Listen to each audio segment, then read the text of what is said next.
Hello hi friend, कशा आहात तुम्ही? आय होप सगळे ठीकच असतात. तर माझ्या कुकिंग चॅनलमध्ये मी तुमचं मनापासून स्वागत करते. आणि हो फ्रेंड्स, रिक्वेस्ट आहे की ही जी रेसिपी आहे ना, स्किप न करता असाच पुढे कंटिन्यू पहा.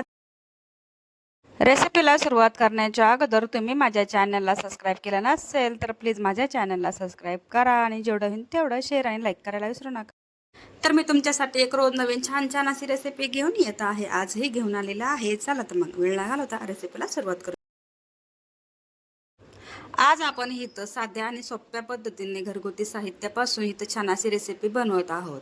तर तुम्ही थंबनेलवरून किंवा टायटलवरून ओळखलंच असेल की आज इथं आपण कोणती रेसिपी बनवते. त्याच्यासाठी इथं मी काही बटाटे घेतले, ते म्हणजे जवळपास 3 ते 4 इथं बटाटे घेतले, त्याला बॉईल वगैरे करून घेतलेले आहे. त्याची पूर्ण साल काढून घेतल्याच्या नंतर मॅशरने मॅश करून बटाटे जे आहेत तर मॅश करून घेतलेले आहे. तर आपल्या सर्वात आधी लागणार आहे हिरवी मिरची, ते मिक्सरमध्ये मी बारीक करून घेतलेली आहे. आपल्याला नाही तर बनवायची आहे बटाट्याची चटणी. त्यासाठी मी तर काय केले, कढई ठेवली आणि थोडंसं जेवढं आपल्याला चटणीपुरतं तेल हवं आहे ना, ते इथं मी ॲड करून घेतले. आणि टाकताना तेल ना थोडंसं माझ्याकडनं जास्तच झालं, नंतर मी कमी केले.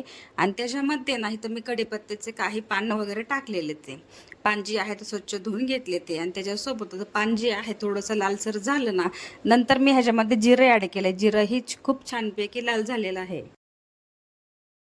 आणि नंतर ह्याच्यामध्ये काय केलं आहे, जी आपण हिरवी मिरची मिक्सरमध्ये बारीक करून घेतलेली आहे ना, ते आपल्या जिरामध्ये ॲड केली. आणि थोडंसं लसणाची पेस्ट जी आहे तर अर्धा टेबलस्पून इथं मी ॲड केली आहे. आता आपल्याला काय करायचं, हिरवी मिरची लसण जे आहे ना त्याचं कच्चं पण म्हणजे पूर्ण निघून जाईपर्यंत ना तेलामध्ये फ्राय करून घ्यायचे. तेलामध्ये हिरवी मिरची खूप सुंदर अशी परतली गेली आहे. त्याच्यामध्ये आपण बटाटा जे आहे ना मॅश करून घेतलेला आहे, तो आता ह्या कढईमध्ये ॲड केला आहे.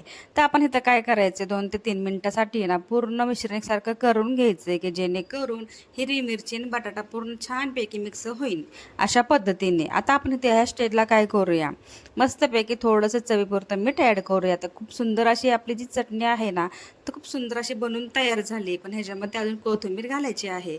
आता ह्याच्या काय करतोय आपण, तुम्ही पाहिलंच असेल, खूप सुंदर असं ना मस्तपैकी आपण इथे एकसारखं करून घेतले आणि त्याच्यामध्ये थोडीशी कोथिंबीर ॲड केली. चटणी ना खूप सुंदर अशी दिसते.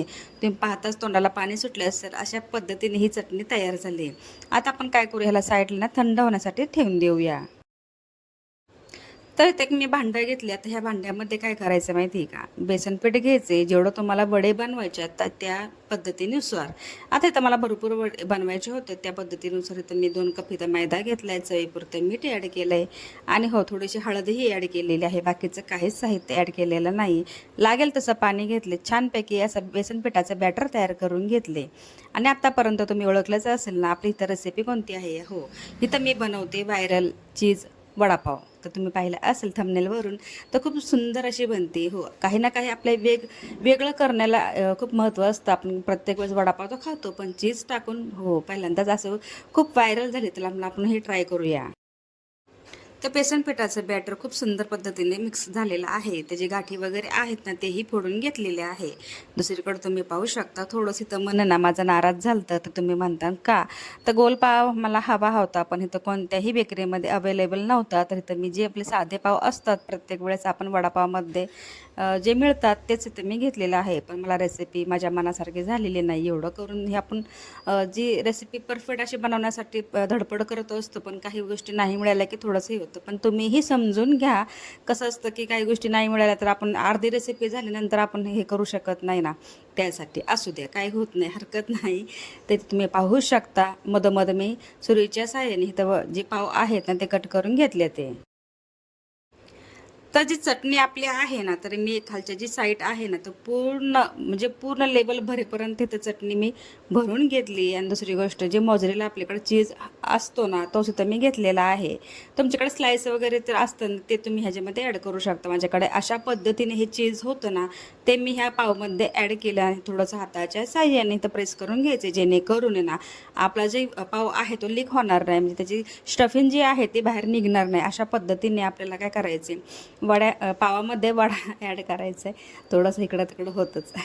तुम्ही पाहू शकता. पुन्हा एकदा हीच रेसिपी तुमच्याशी परत शेअर केली, म्हणजे कशाप्रकारे स्टफिंग भरायची हे तुम्हाला मी दाखवायचा प्रयत्न केला आहे. आणि हो, मला असं सांगा, की आत्तापर्यंत कोणी कोणी हा व्हायरल चीज वडापाव खाल्ला आहे का, आणि खाल्ला असेल तर कॉमेंटमध्ये नक्की सांगा.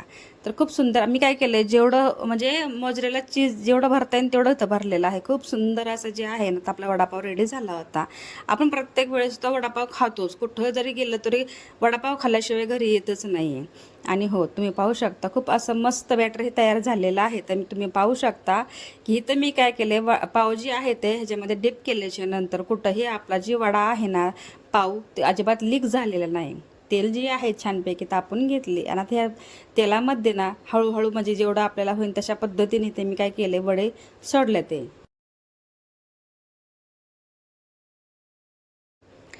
तर इथं आपला वडेपाव जे आहे ना, तर लगेच पलटी करायचा नाही आहे. 1 ते 2 मिनिटासाठी काय करायचं, त्याची खालची बाजू जी आहे ना, तर तेलामध्ये छानपैकी तळून द्यायची, म्हणजे फ्राय होऊन द्यायची. नंतर त्याला पलटी करायचे.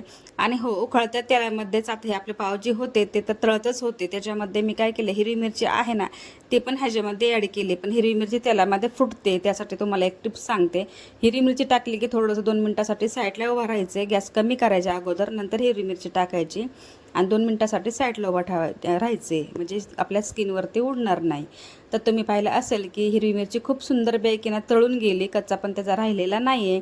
आणि तुम्ही पाहू शकता की आपला जी वडापाव आहे, चीज वडापाव, किती सुंदरपैकी असा तयार झालेला आहे.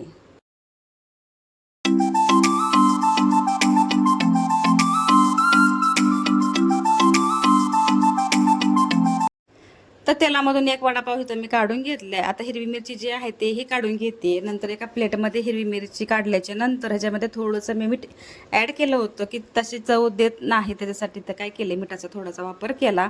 आणि तुम्ही पाहू शकता वडे खूप आहे ना इतके सुंदर झाले होते ना, कुठंही लीक वगैरे झाले नव्हते. आणि तुम्ही बघताच तुम्हाला हे कळत असेल की कशा पद्धतीने हे वडे झाले. ते खरंच खूप सुंदर अशी रेसिपी झाली. तर फायनली माझी ही रेसिपी आहे ना, तर व्हायरल चीज वडापाव खूप सुंदरपैकी तयार झाली. आणि हो, घरच्यांना हे खूप आवडली. तर खूप सुंदरपैकी ही रेडी झालेली आहे. मधोमध मी काय केले, ह्याचे 4 भाग असे काढून घेतले. तुम्ही आतमध्ये पाहू शकता चीज खूप मेल्ट झालं, खूप छान असा झालेला आहे. ह्याच्यावरती खूप सुंदरपैकी मी काय केले, हिरवी मिरची ठेवली. कांदा हवा असेल तर तुम्ही ठेवू शकता. फायनली माझी रेसिपी पण झालेली आहे. कशी वाटली नक्की मला कॉमेंटमध्ये सांगा. व्हिडिओ आवडला असेल तर व्हिडिओला लाईक, शेअर, सबस्क्राईब करायला विसरू नका. भेटूया नेक्स्ट व्हिडिओमध्ये. तोपर्यंत स्वतःची काळजी घेत राहा. सर्वात महत्त्वाचं खात राहा, आनंदात राहा, हसत राहा. आणि हो, आपल्या चॅनलला जेवढं होईल तेवढं शेअर करायला विसरू नका. सगळ्यात महत्त्वाची गोष्ट म्हणजे ज्यांनी ज्यांनी हा माझा व्हिडिओ पाहिला असेल ना, त्यांचं खरंच खूप मनापासून धन्यवाद करते. भेटूया नेक्स्ट व्हिडिओमध्ये.